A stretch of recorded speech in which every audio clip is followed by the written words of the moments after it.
நாம் இப்போ பார்க்குறது திருச்செங்கோடு அர்த்தநாதீஸ்வரர் கோயிலில் தாங்க பார்த்துட்ருக்குறோம். நாங்கள் இப்போ ஆடி பௌர்ணமிக்கு கிரிவலத்துக்காக இங்கே வந்திருக்கிறோம். நுழைவாயில் இப்படி தாங்க. உள்ளே போனதும் படிக்கட்டில் வச்சு சாமி கும்பிட்டுட்டு நம்ம கிரிவலத்தை ஆரம்பிக்கிறோம். நிறைய பேர் வந்து இங்கே வேண்டிக்கிறாங்க. கணவன் மனைவி பிரச்சனைகள்லாம் நிறைய தீரும்னு சொல்லியிருக்கிறாங்க. ஏன்னா அர்த்தநாதீஸ்வரர் கோயில் பாதி சிவன் பாதி வந்து பார்வதியாகவும் இங்கே இருக்கிறாரு.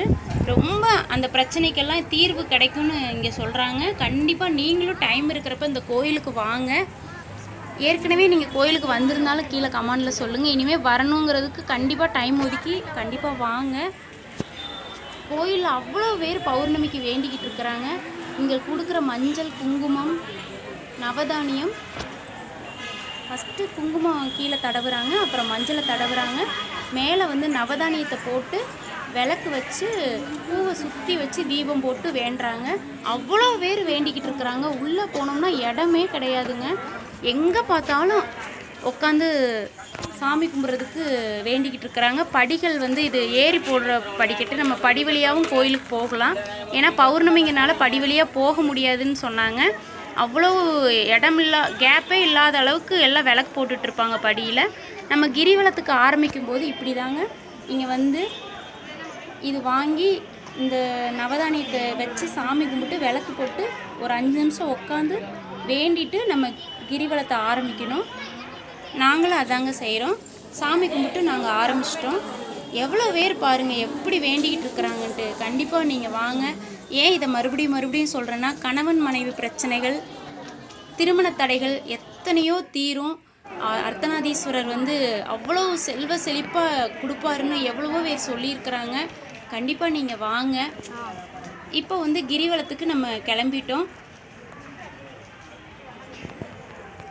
இல்லை இதை பார்த்துட்ருக்கவங்க வர முடியாத சூழ்நிலை, கண்டிப்பாக இதை பார்த்து உங்களுக்கு எல்லா வளமும் அந்த கடவுள் கொடுக்கணும்னு நானும் வேண்டிக்கிறேன். எவ்வளோ பேர் பாருங்கள் எப்படி உட்காந்து வேண்டிக்கிட்டு இருக்கிறாங்கன்ட்டு. பார்க்குறதுக்கே அவ்வளோ ஆச்சரியத்தோடு, நான் இதை ஃபஸ்ட் டைம் பார்க்குறப்ப ரொம்ப ஆச்சரியத்தோடு பார்த்தேன். இது நான் நிறைய வாட்டி இந்த கோயிலுக்கு நான் போயிருக்கிறேன். இப்போ வந்து கிரிவலம் போகிறதுக்கு ஸ்டார்ட் ஆயிடுச்சு. இது வந்து பஸ்ஸு போகிற இடம். பஸ்ஸில் போனால் நீங்கள் இதிலே மேலே போயிட்டு வந்துடலாம் சாமிக்கு. நாங்கள் வந்து நடைப்பயணங்கிறதுனால கோயிலை சுற்றி வர்றோம்.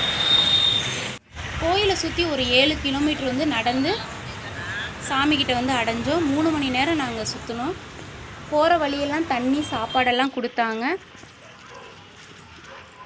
எல்லாம் சுற்றி முடித்ததும் நாங்கள் கோயில்கிட்ட நம்ம எங்கே வந்து விளக்கு போட்டோமோ அங்கே வந்து தொட்டு கும்பிட்டுட்டு நாங்கள் கிளம்பிட்டோம். கண்டிப்பாக நீங்களும் வாங்க. நாங்கள் நடைப்பயணத்தை முடிச்சிட்டோம், கிளம்புறோம். ஏன்னா நாங்கள் இப்போ அந்த இடத்துல எந்த இடத்துல விளக்கு பற்ற வச்சோமோ அந்த இடத்துல போய் சாமி கும்பிட்டு கிளம்புறோம். இந்த வீடியோ எப்படி இருந்துச்சுன்னு கீழே கமெண்டில் சொல்லுங்கள். பிடிச்சிருந்தா ஒரு லைக் கொடுங்க. இல்லை நீங்கள் என்ன நினைக்கிறீங்கன்னு கமெண்டில் சொல்லுங்கள். நம்ம சேனலை சப்ஸ்கிரைப் பண்ண அனைவருக்கும் மிக்க நன்றி. இதை பார்த்துட்ருக்க அனைவருக்குமே அர்த்தநாதீஸ்வரர் எல்லா வளமும் செல்வமும் செழிப்பும் கொடுக்கட்டுன்னு கடவுள்கிட்ட நானும் வேண்டிக்கிறேங்க. ரொம்ப நன்றிங்க.